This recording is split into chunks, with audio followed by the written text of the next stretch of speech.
Hey, les chlouboulous! Alors, pourquoi cette vidéo? Eh bien, pourquoi pas?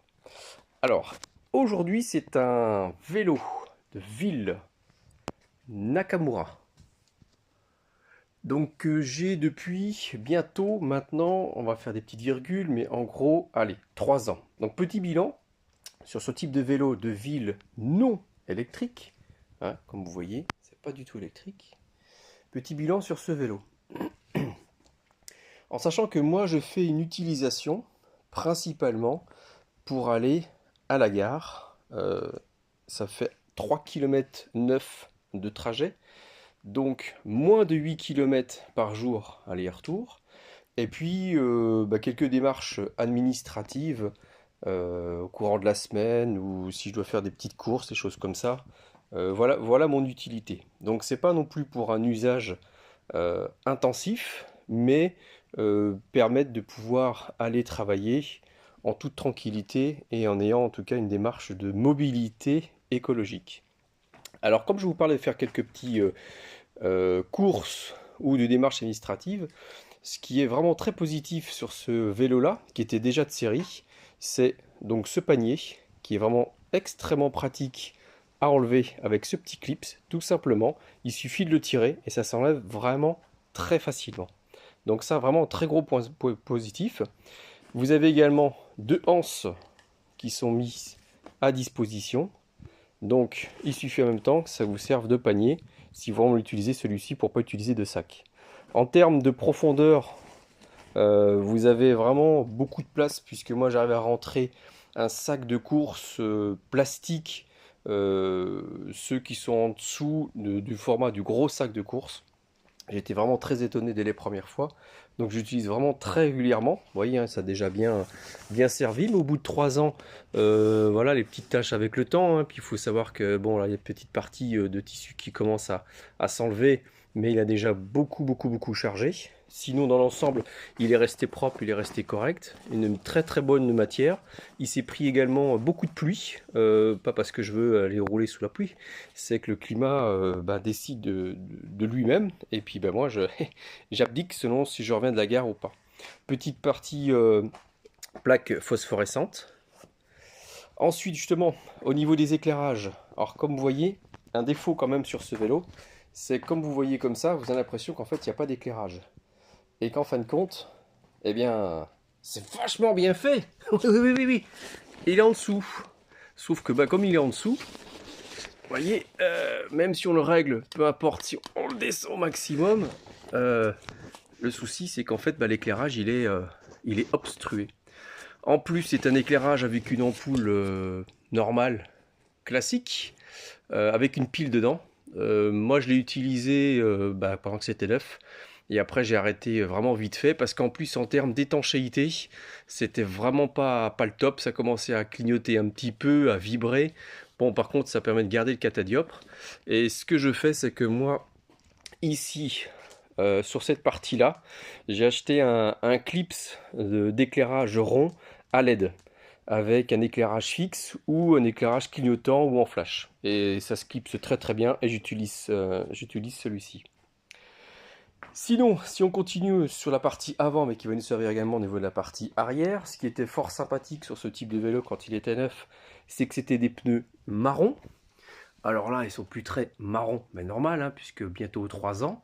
Ce pneu-ci à l'avant, j'ai jamais eu aucun souci, parce que c'est celui qui porte quand même le moins de poids. Le poids du corps, évidemment, s'effectue surtout à l'arrière. Et comme vous pouvez constater, j'ai déjà changé le pneu à l'arrière. Pourquoi? C'est parce que j'ai crevé 2 fois. Et donc au bout de 2 fois, j'ai fait c'est pas la peine. Surtout que moi, à chaque fois, je change les chambres à air. Et en fin de compte, si le pneu, ça commence à vraiment crever trop de fois, je l'ai changé. Donc j'en ai pris un autre. Alors pas trop de choix, que ça soit bien sûr à Intersport ou à Decathlon, hein, pour nommer les deux grosses enseignes. Le choix du pneu, au niveau de la taille de pneu, on n'a pas trop le choix. Alors pour une fois, j'ai privilégié de ne pas commander sur Internet pour pouvoir faire tourner l'économie locale avec ces deux grosses enseignes. Mais par contre, pas de choix au niveau des pneus. En termes de tenue de route, ces pneus-là sont quand même très légers. Hein. C'est quand même pas du grand pneu. Comme vous voyez, moi je fais du VTT depuis bien fort longtemps.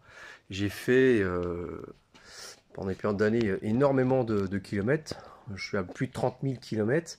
Et c'est vrai que alors peut-être que moi, bah, je ressens tout de suite en termes de tenue de route. Maintenant, ça fait juste le job qu'il y a à faire, mais évidemment, c'est pas un vélo de course.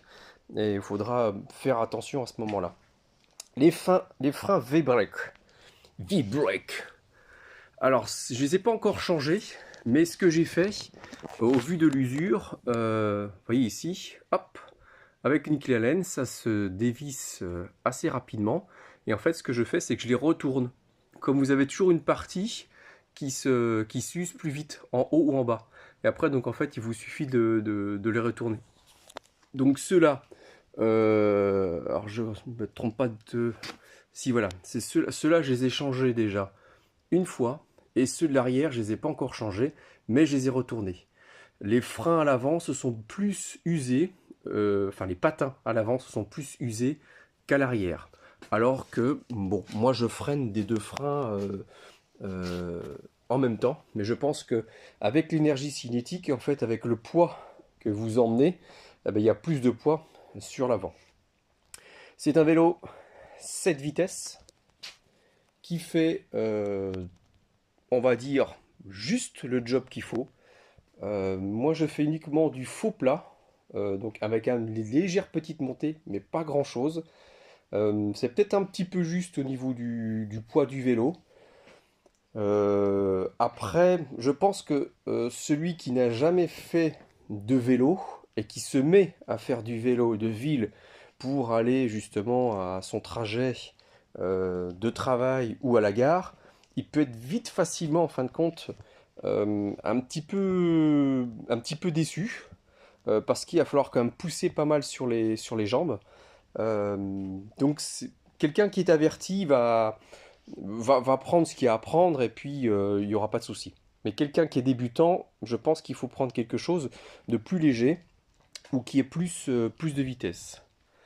En termes esthétiques, comme vous voyez, après c'est l'esthétique, hein, c'est les goûts et les couleurs. Moi personnellement, j'adore cette couleur. La forme également, ayant eu un Beach Cruiser, un Electra il y a quelques années.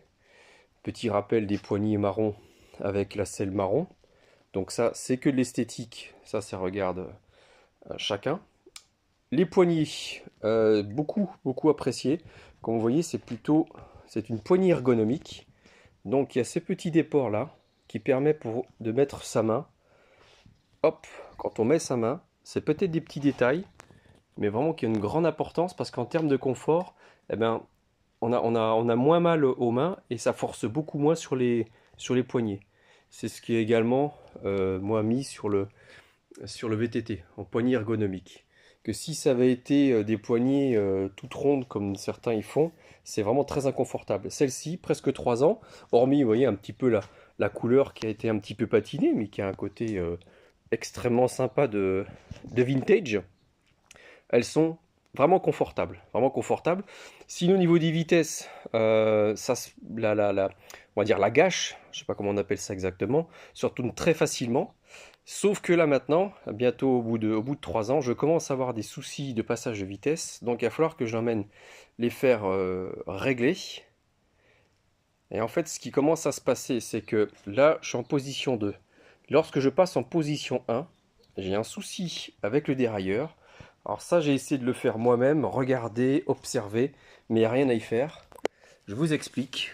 La partie dérailleur ici, voilà. En fait, dès que ça passe en première, les vitesses, hop, sautent. Et en fait, cette partie ici touche les rayons. Et touche les rayons de plus en plus. Donc ça veut dire qu'un jour, ça va vraiment se toucher, que ça va se prendre à l'intérieur. Et là, bah, je ne vous dis pas la catastrophe, puisque le dérailleur risque de prendre un sacré coup, voire peut-être même HS. Et puis la jante a rechangé. Donc voilà, presque au bout de 3 ans, les petits soucis que j'ai. Donc je n'utilise plus la première, uniquement sur la deuxième. Ensuite, la troisième, elle a du mal à passer de 2 en 3, mais pas de 4 en 3. Et la sixième aussi commence à avoir du mal à passer. Donc ça, voilà, presque au bout de 3 ans. Bon, après, je dirais que ça, c'est à peu près tous les vélos pareils. À un moment donné, c'est comme la visserie, faut revisser Bon, bah là, ça veut dire des réglages. Donc, comptez à peu près un réglage, en gros, entre 2 ans et demi et 3 ans.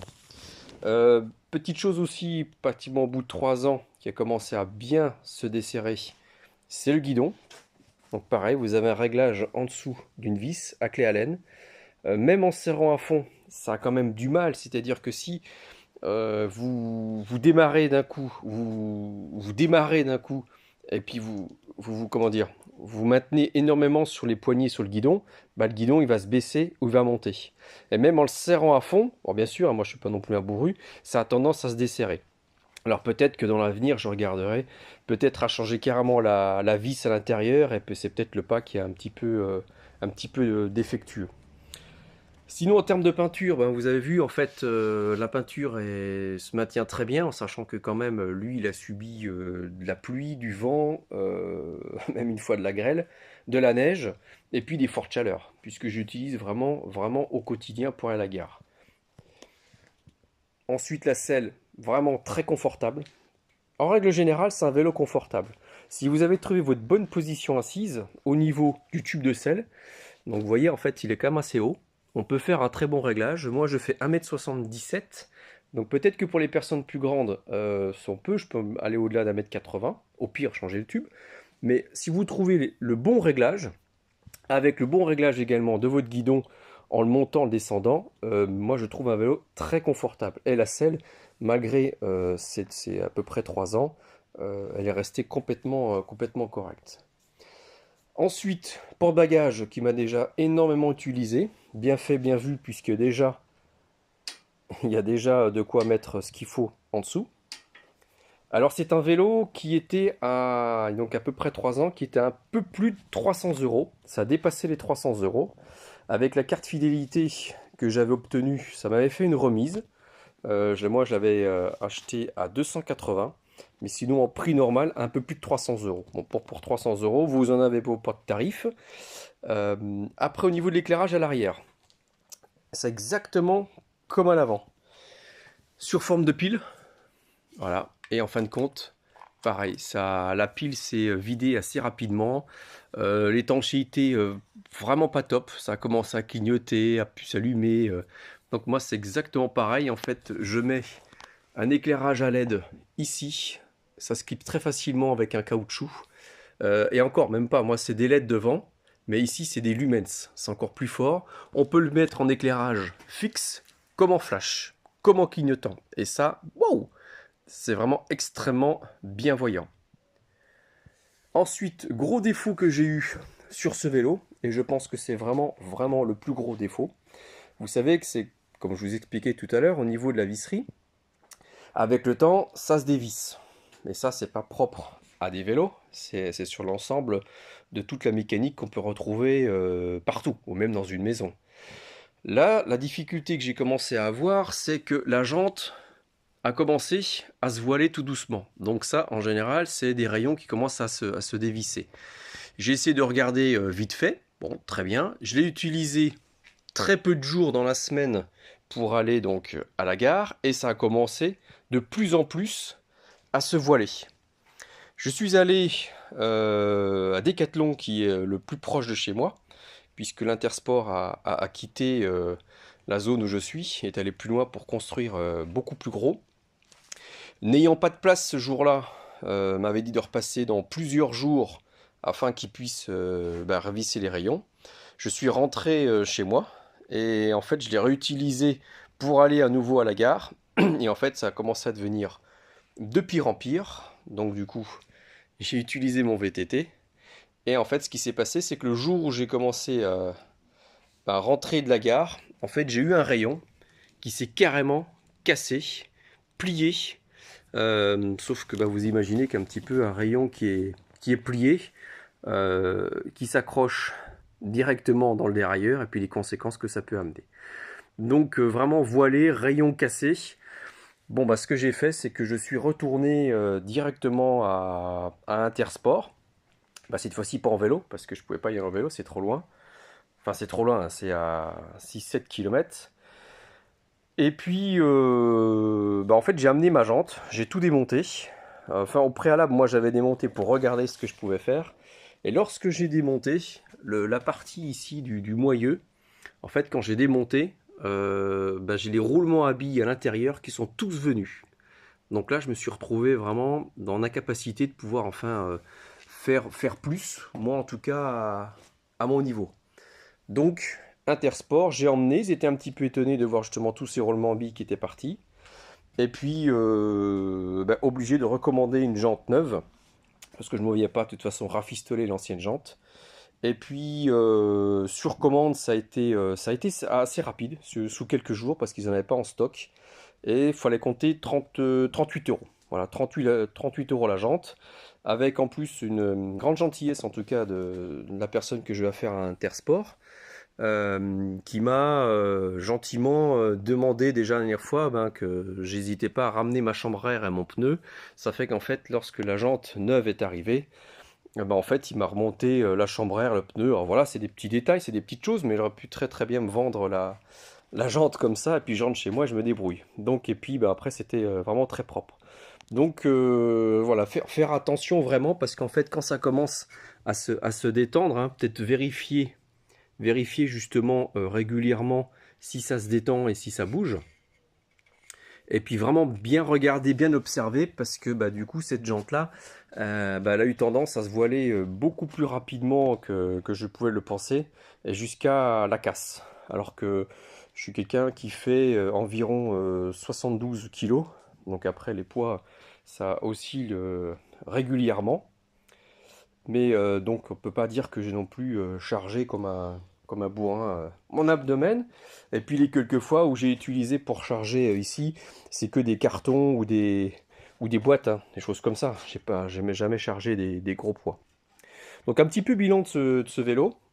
Dans l'ensemble, satisfait, mais attention, moi c'est mon cadre de référence personnel, en sachant que j'ai toujours fait du vélo, en sachant que j'ai 49 ans, donc depuis enfant et adolescent je fais du vélo tout le temps. Donc voilà mon cadre de référence. Donc en ensemble un vélo quand même bien fait, bien abouti, je pense qu'on en a pour son argent, qui est peut-être pas fait pour à mettre, je dirais entre guillemets, entre toutes les mains, puisque quelqu'un qui est, comme je vous ai dit, qui est novice pourrait être vite déçu, vite déprimé, de par le côté physique, puisque ça amène aussi une transpiration. Donc celui qui a besoin de forcer beaucoup plus fort, parce que le musculaire, que ça soit au niveau des jambes, du fessier, bah, même des abdos et du cardio ne suit pas, ça risque que la personne transpire plus, soit beaucoup moins à l'aise et soit vite découragée de poursuivre le vélo. Donc voilà en tout cas tout ce que le bilan qu'il y a à faire sur les 3 ans. Maintenant il y a une béquille aussi qui est très pratique.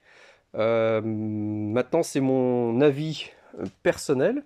Comme il est toujours assez difficile de trouver des avis sur les vélos de ville, non électriques, puisque la tendance est devenue très très forte sur les vélos électriques. Voilà, en tout cas un bon petit vélo, mais qui demande quand même du soin, qui demande peut-être une petite expérience, ou alors à ce moment-là ben, mettre plus cher pour avoir quelque chose de peut-être de moins lourd, avec des matériaux un petit peu plus élevés. Ou sinon pour un trajet qui est vraiment très court et puis sans monter et je dirais même presque des fois peut-être un peu de faux plat. Voilà les ch'touboulous. Je vous souhaite plein de bonnes choses sur les nouvelles routes et cette fois-ci ben, en vélo. À bientôt. Bye bye.